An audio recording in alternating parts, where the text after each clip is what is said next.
Hello everyone and welcome back to Anglais Core Club. Le mot en français est à la fois un pronom personnel, un adverbe et une préposition. Il est très courant. Pourtant, le traduire en anglais n'est pas forcément évident. Dans cette leçon, nous découvrirons comment le faire.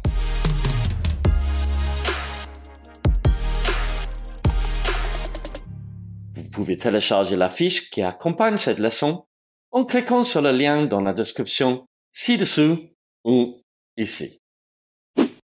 Quand on est utilisé en tant que pronom en français, il remplace un nom, une chose, un animal ou une idée par exemple. Pour le traduire en anglais, nous pouvons utiliser soit some lorsque nous voulons remplacer l'objet, soit about it quand on parle d'un fait. Regardons les exemples suivants. Tu en veux? Do you want some? Tu en as déjà eu? Have you already had some? Tu en as entendu parler? Have you heard about it? Voyons quelques exemples supplémentaires. Tu veux des poires? Oui, j'en voudrais. Donc, ça veut dire, do you want pears? Yes, I'd like some. Elle a fait des pancakes. Tu en veux? She has made pancakes. Do you want some? Tu prévois d'aller à la réunion?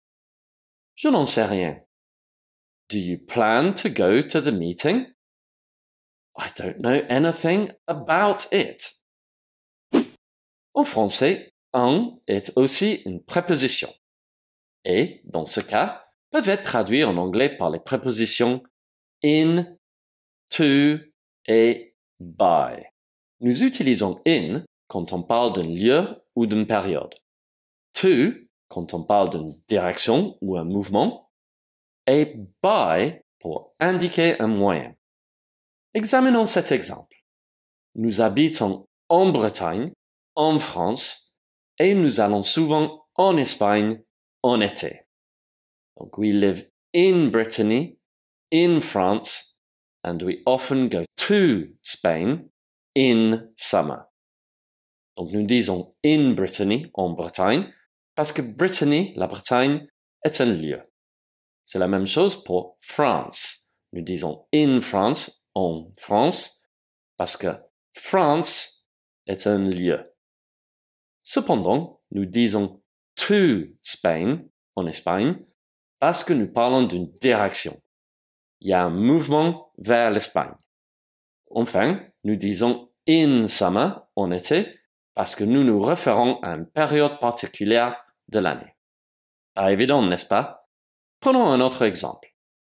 En 2020, nous avons dû déménager en Suède en avril. Alors nous disons in 2020, we had to move to Sweden in April. Alors nous disons in 2020, en 2020, parce que nous nous référons à une période de temps spécifique. Nous disons to Sweden, en Suède, parce que nous parlons d'une direction. Il y a un mouvement vers la Suède. Enfin, nous disons in April, en avril, parce que nous nous référons à une période particulière de l'année.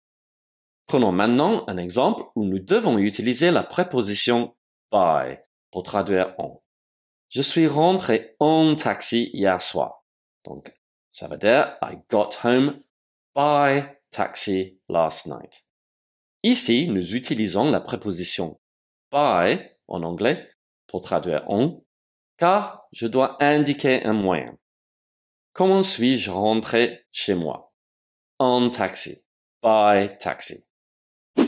C'est tout pour la traduction de en in English.